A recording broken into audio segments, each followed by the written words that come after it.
자, 한번 보시죠. 평범하게 월급 받아서 부동산이나 주식에 거의 투자하지 않고 검소하고 그리고 청렴하게 사는 그런 삶과 비슷하게 돈을 벌지만 열심히 머리 굴려서 여기저기 투자도 좀 하고 크든 작든 그러면서 손해도 좀 보기도 하고 또 가끔 또 크게 이익도 좀 보기도 하면서 사는 그런 삶. 여러분은 이 중에서 어느 쪽이신가요? 예.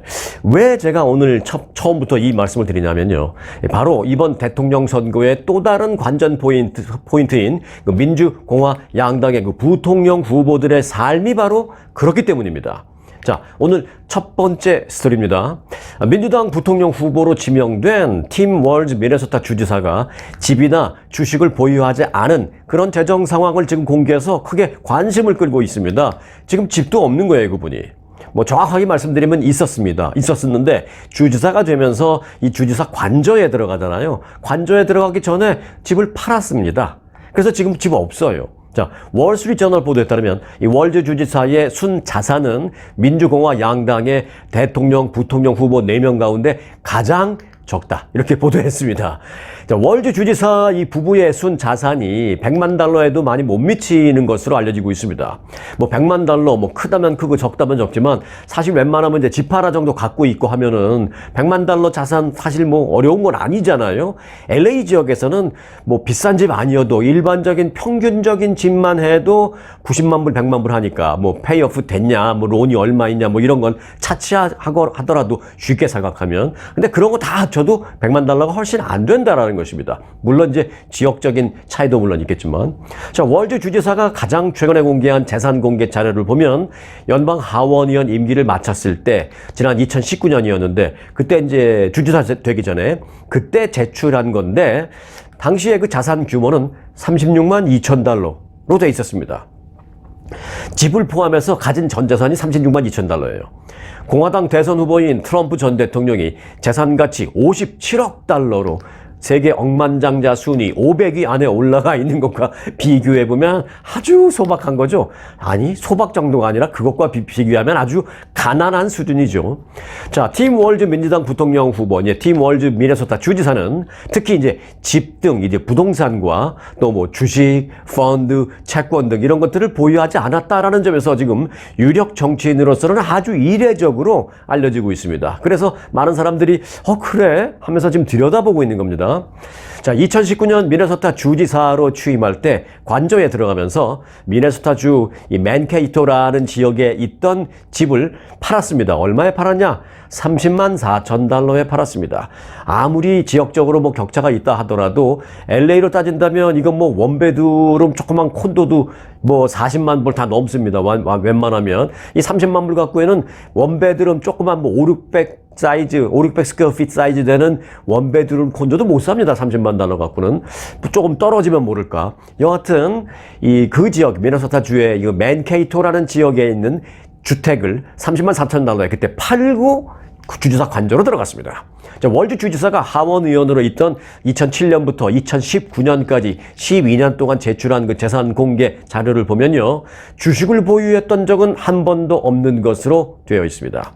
그리고 이제 그의 대변인도 월즈 주지사 부부가 계속해서 한 번도 주식을 가진 적 없고 엄밀히 말하면 간단하게 말하면 그 월즈 주지사 부부는 주식을 단 한 주도 가졌던 적이 없다라고 이제 대변인이 확인을 했습니다.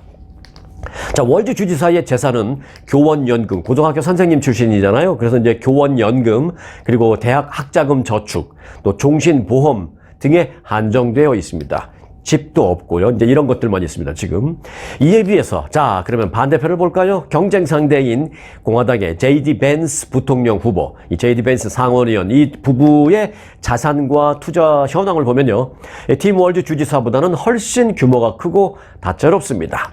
쇠락한 공업지대인 러스트 벨트 출신인 거는 맞습니다만은 이후에 그는 벤스 의원은 예일대 로스쿨을 거쳐서 곧바로 실리콘밸리로 날아갑니다. 그래서 실리콘밸리 투자자로 성공을 합니다, 그는.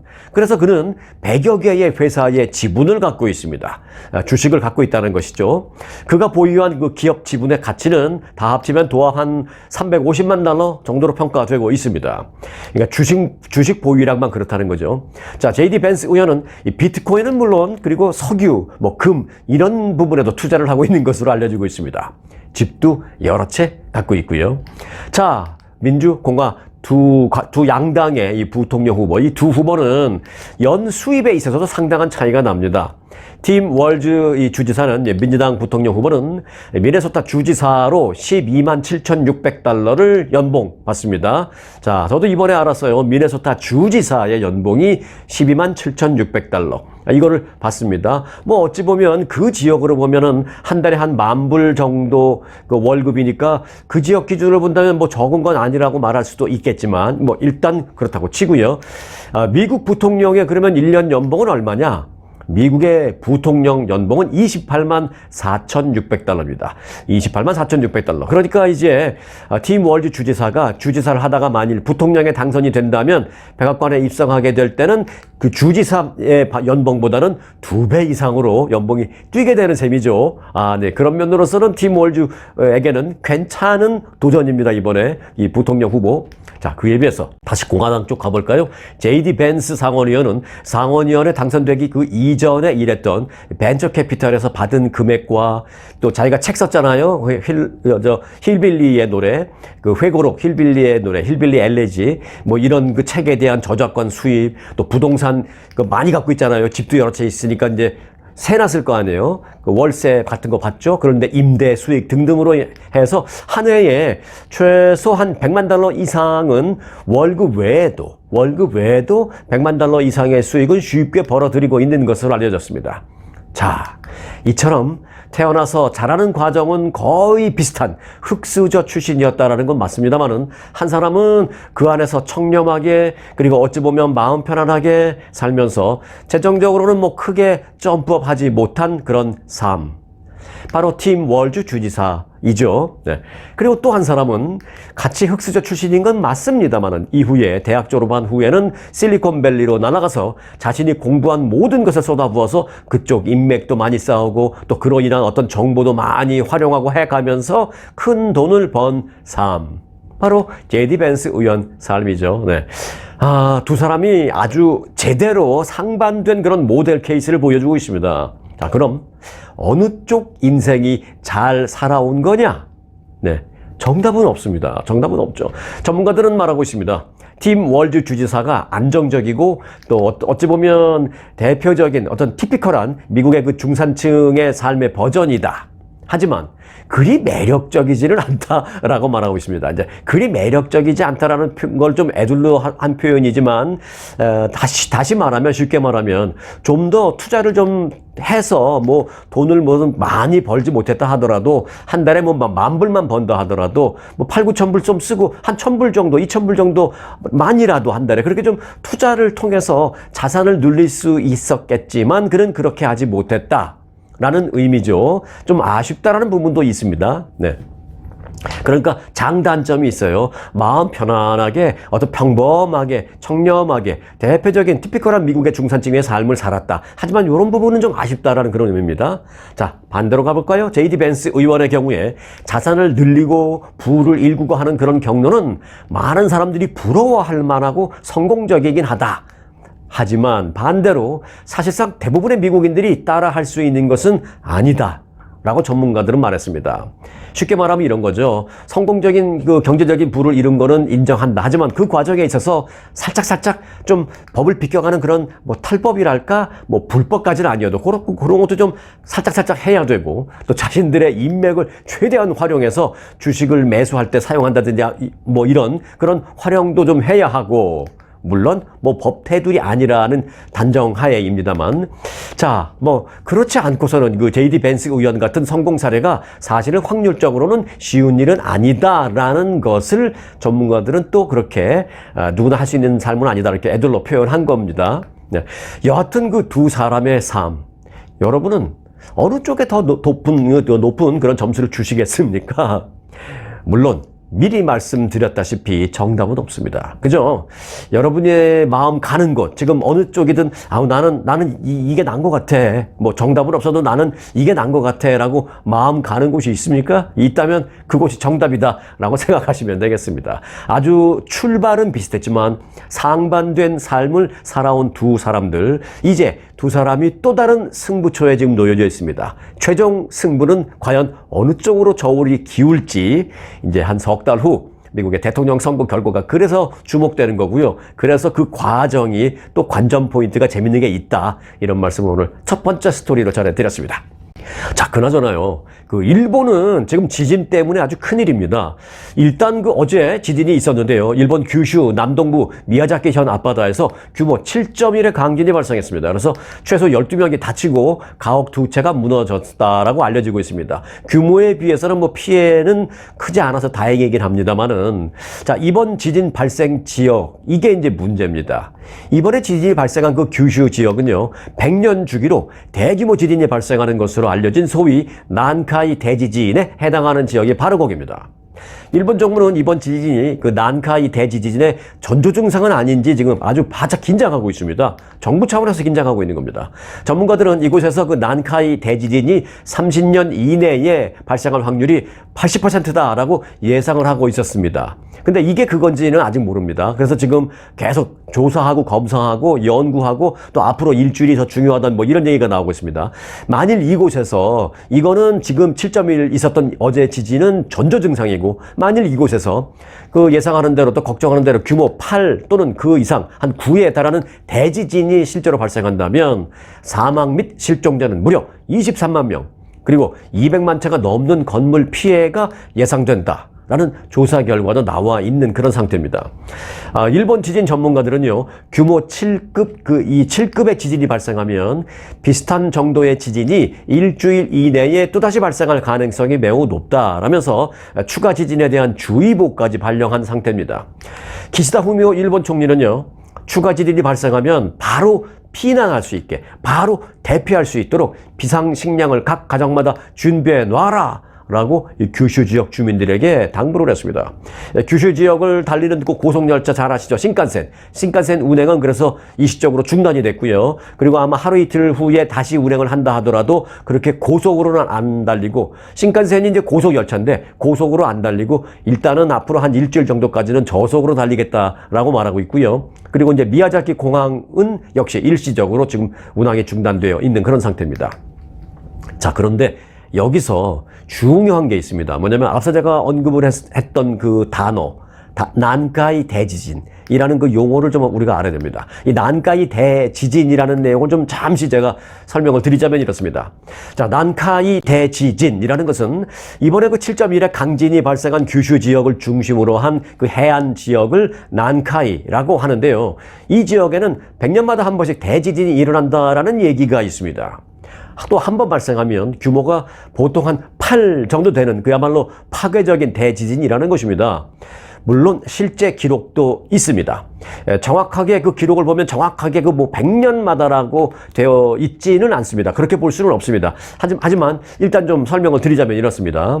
684년에 대지진이 있었던 것으로 기록이 있다고 합니다. 물론 그때는 뭐 지진 계측기 같은 게 없으니까 뭐 진도가 몇인지는 그런 기록은 물론 없습니다만은, 이때 그 난카이 지역에서 수많은 사람들이 이 지진으로 목숨을 잃었다라는 정도의 기록은 그 일본 역사책에 그런 기록이 되어 있다고 합니다. 그리고 이어서 887년에 대지진이 또 있었다라고 기록이 되어 있는데, 그러니까 이제 요거는 그 전 684년에 비해서 한 200여 년 만이죠. 200년 만에 이제 또 발생한 거죠. 그리고 이제 그 다음 지진은 1361년 쇼헤이 대지진이 이 지역에서 또 있었습니다. 이거는 약 한 470년 만에 발생한 대지진입니다. 그리고 이어서 1707년 호에이 대지진, 뭐 이름만 다르지 다 그 난카이라는 그 지역에서 발생한 겁니다. 호에이 대지진이 1707년에 발생했습니다. 이것도 한 400년 만에 그런데 발생한 겁니다. 그리고 이제 근대로 오면서는 드디어 주기가 줄어들기 시작하면서 100년 주기처럼 되는 그런 모습을 보이고 있다는 것입니다. 자, 1707년 호에이 대지진 이후에 이 지역에서 146년 만인 1854년에 이 안세이라는 이름이 붙여져 안세이 대지진이 발생했습니다. 요거는 96년 만에 발생한 겁니다. 그리고 이제 96년 만에 또 발생합니다. 언제냐? 앞서서는 이제 드디어 이제 146년으로 줄어들었는데 이제는 100년 안쪽으로 들어오기 시작합니다. 주기가 점점 이제 줄어들기 시작한다는 것입니다. 그리고 이제 96년 만인 1946년 역시 난카이 지역을 강타한 쇼와 난카이 대지진이 발생했습니다. 예, 마지막 대지진이 이제 그때가 이제 1946년이었으니까요. 지금부터 한 80년 전 일이죠. 자, 그렇다면 이제 30년 안에 또 대지진이 올 수 있다라는 그런 불안감이 그래서 일본 내에서는 커지고 있는데 실제로 일본 정부는 이 지역에서 30년 안에 규모 8 이상의 대지진이 발생할 확률을 적으면 70%, 많으면 80% 이상으로 보고 있다라는 공식 발표가 이미 있었습니다.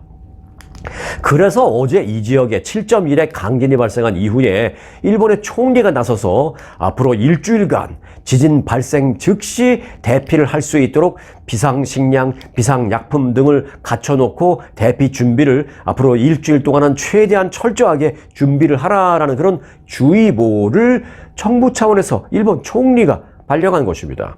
한 나라의 최고 지도자가 대피를 할 준비를 하라라고까지 말했으니까 그 지역 주민들이 지금 얼마나 불안할까라는 생각입니다. 자, 아무튼 그 어제 지진을 계기로 일본의 지진에 대해서 다시 한번 생각을 해보게 됐습니다.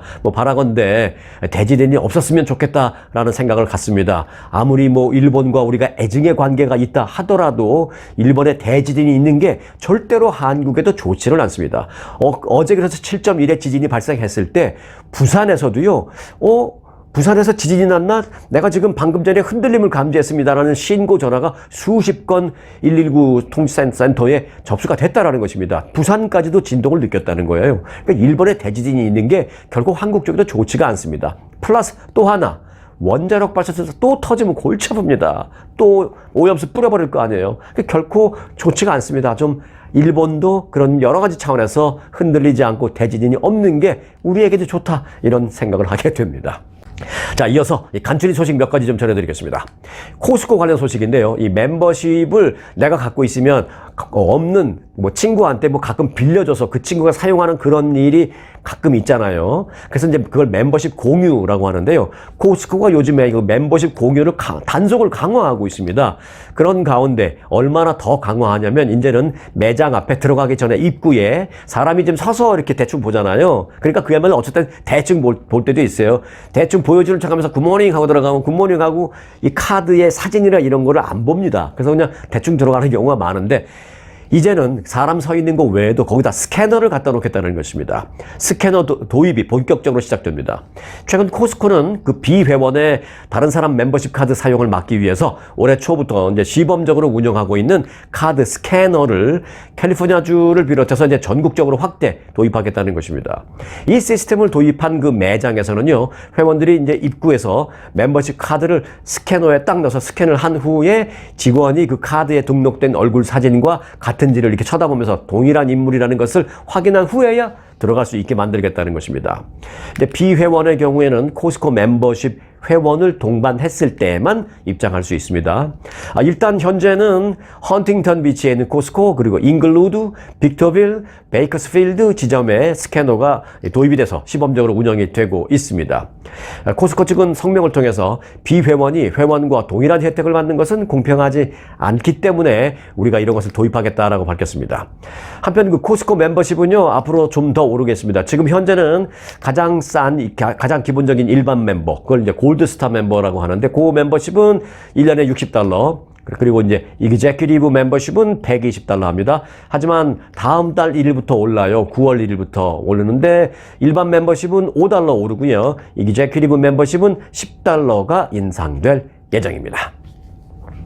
자, LA 인근에 오렌지 카운티 있죠? 그 오렌지 카운티에 풀러튼, 부에나팍, 여기가 이제 제일 한국 사람들이 많은데, 풀러튼, 부에나팍에 한국 사람들이 그렇게 몰리기 전, 지금부터 한 20년 전쯤까지만 해도 가든그로브라는 시가 한국 사람들이 제일 많았던 동네인데, 이 가든그로브 시, 물론 지금도 여전히 상당히 많이 모여 사십니다. 뭐 제2, 제3의 이 한인 밀집 지역이 이제 가든그로브 시인데요. 이 가든그로브 시가 첫 주택 구입 보조하는 그 대상을 확대했습니다. 무슨 말이냐?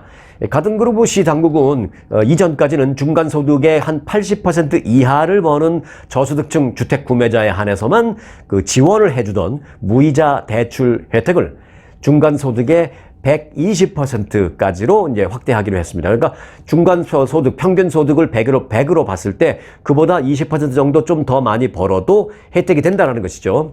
이에 따라서 가든그로브 주민은 연소득이 1인 기준으로 봤을 때는 10만 8천 달러 이하, 그리고 4인 가족 기준으로 봤을 때는 15만 4,800달러 이하인 사람들, 그런 사람들이 집을 구입할 때 첫 주택 구입이라면 최고 5만 달러의 무이자 대출을 해주겠다라고 밝혔습니다. 자, 오클라호마로 가볼까요? 이 오클라호마주 털사라는 곳이 있는데요. 여기서 아주 희한하고도 위험한 그런 일이 발생했습니다. 이 털사에서 한 강아지가, 집에서 기르는 한 강아지가 휴대전화 그 보조 배터리를 막 물어뜯기 시작했습니다. 그런데 갑자기 이게 펑 하고 폭발하면서 화재가 발생했습니다. 그래서 집이 다 탔어요. 이 털사 소방국은 지난 5월에 발생한 이 화재의 영상을 좀 늦게라도 공개하겠다라면서 이 영상을 지역 주민들에게 뿌렸습니다. 그 영상을 보니까 강아지가 휴대전화 보조 배터리를 물어뜯는데 배터리가 어느 순간 갑자기 불꽃을 튀기면서 펑 폭발했고, 그러자 강아지가 놀라서 막 달아나가는 장면이 포착됐습니다. 이후에 이 불꽃이 집 안으로 번지기 시작하면서 집이 완전히 전소되었습니다. 소방국 측은 이 화재로 집은 큰 피해를 입었지만 다행히 애완동물들은 이 개 문을 통해서 탈출해서 다치지 않았다라고 부연 설명을 했습니다. 그런데 이제 애완동물이 다치지 않은 것도 물론 중요하지만 이 화재가 발생하게 된 원인을 우리는 좀 잘 눈여겨봐야 됩니다. 소방국 측은 이같이 그 휴대전화에 주로 쓰이는 이 리튬 이온 배터리에 의한 화재는 미국 전역의 소방국에서 가장 우려하고 있는 문제다라고 말했습니다. 이 리튬 이온 배터리는요, 휴대전화 충전에 흔히 사용되는데 이 작은 공간, 요만한 조그맣잖아요. 그 작은 공간에 많은 에너지를 저장하는 것으로 알려져 있습니다.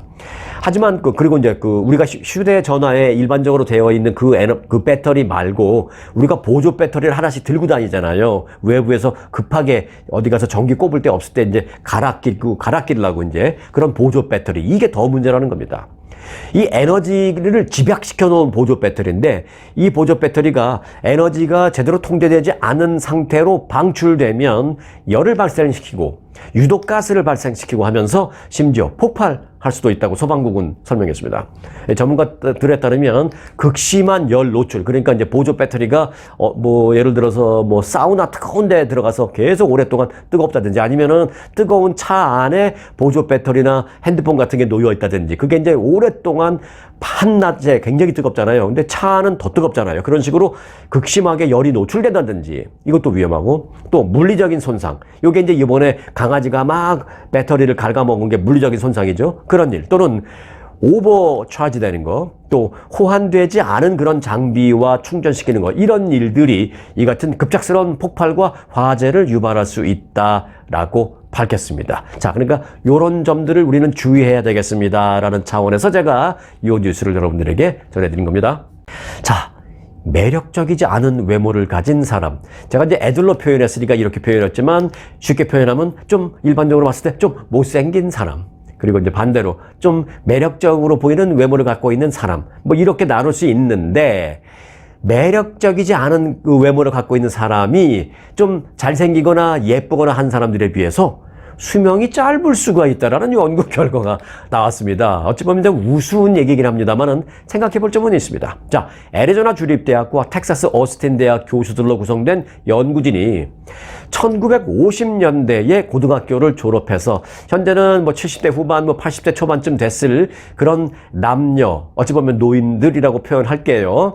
70대 후반, 80대 초반의 그 노인들이 됐을 그런 남녀 8,000명을 대상으로 비교 연구를 집행했습니다. 어떻게 어떻게 했느냐. 자, 심사위원들이 이 사람들을 전혀 모르는 일반적인 무작위로 착출된 심사위원들이 이들의 고등학교 졸업 사진을 보고 그때 고등학교 졸업 사진을 기준으로 그때의 매력도를 먼저 평가했습니다. 그 결과 매력이 좀 떨어지는 그런 외모로 지목된 사람들이 매력적으로 보이는 외모를 지닌 것으로 지목된 그런 사람들보다 나중에, 그러니까 예를 들어서 뭐 10명 중인데 5명은 매력적이지 못해 좀 못생겼다라고 뭐 평가를 받았어요. 5명은 좀 잘생기고 예쁘다고 평가를 받았어요. 그리고 이 사람들을 추적해서 지금 언제 어디서 살고 있는지 추적해서 만나본 겁니다. 그런데 매력적이지 못한 것으로 지목된 사람들을 나중에 알아봤더니 이미 지금 사망한 비율이 훨씬 더 높다라는 걸 알았습니다. 외모 매력도를 6등급으로 나눴는데요. 가장 낮은 6등급에 속한 사람들은 가장 높은 1등급에 속한 사람들에 비해서 이미 지금 사망한 비율이 17%나 높게 나타났다라는 것입니다. 이 연구진은 그렇게 밝혔습니다. 아마도 단순히 뭐 잘생겼다, 못생겼다라기보다는 어떤 풍기는 인상이 크게 좌우됐을 거라고 저는 그렇게 생각합니다. 왜 이제 그런 사람 있잖아요. 분명 잘생긴 얼굴은 아닌데 또 분명 예쁜 얼굴은 아닌데 왠지 호감은 가는. 그게 이제 뭐 인상이라고 볼 수 있는데요. 아마도 이제 심사위원들이 호감도를 측정할 때 자기도 모르게 그 인상이 큰 영향을 미쳤을 것으로 저는 생각을 합니다. 이 외모는 내 힘으로 뭐 될 수 있는 게 아닙니다만은 인상은 내 힘으로 바꿀 수 있습니다. 아마 이제 이게 무슨 얘기인지 우리 구독자님들은 다 아실 겁니다. 조금 뭐 호감을 느끼는 인상이라든지 뭐 이런 것은 그래도 아무래도 살짝 좀 웃음기가 있는 살짝 미소를 짓는 그런 인상 뭐 이런 것들. 그러니까 이제 고등학교 졸업 사진을 찍을 때도 인상을 팍 쓰고 찍었다든지 이런 사람을 매력적이라고 분명히 분류를 하지 않았을 거예요. 그 심사위원들이. 하지만 똑같이 뭐 잘생기거나 예쁜 거나 그렇지 못하 하더라도 살짝 입가에 미소가 좀 있다거나 뭐 이런 경우에 그러면 이 심사위원들이 자기도 모르게 살짝 매력적인 것으로 이제 분류를 했을 거라고 봅니다. 결국 그게 저는 인상이라고 봅니다. 그렇게 입에 살짝 미소를 띠고 있는 사람들은 생각도 긍정적일 것이고 매사가 긍정적일 것이고 그러다 보면 삶에 있어서 긍정적일 것이고 그러다 보면 아무래도 정신건강에 좋고 그게 결국은 수명과도 연관되지 않을까. 저는 그렇게 생각을 합니다. 예. 그래서 이제 우리 구독자분들은 이 뉴스를 전해드린 그 내용, 그리고 제가 왜 이 뉴스를 전해드렸는지 우리 구독자님들은 아마 금방 캐치하셨을 거예요. 그래서 지금 아마도 빙긋이 웃고 계실 거라고 저는 생각합니다. 네. 오늘 영상은 웃으면서 이렇게 마치겠습니다. 대통령상 수상에 빛나는 초특급 아주 투어 모국 관광. 아주 모국 관광의 인기 비결은 전 일정 5성급 호텔의 럭셔리 숙박, 아주만의 27인승 VVIP 버스, 엄선된 맛집들이 선사하는 최고의 식사, 고객들의 표정이 증명하는 아주 단독 모국 관광은 그 누구도 따라할 수 없는 최고 인기 관광입니다. 건강검진도 모국 관광과 함께 하시면 훨씬 더 편리합니다. 모국 관광도 역시 아주 좋은 아주 투어.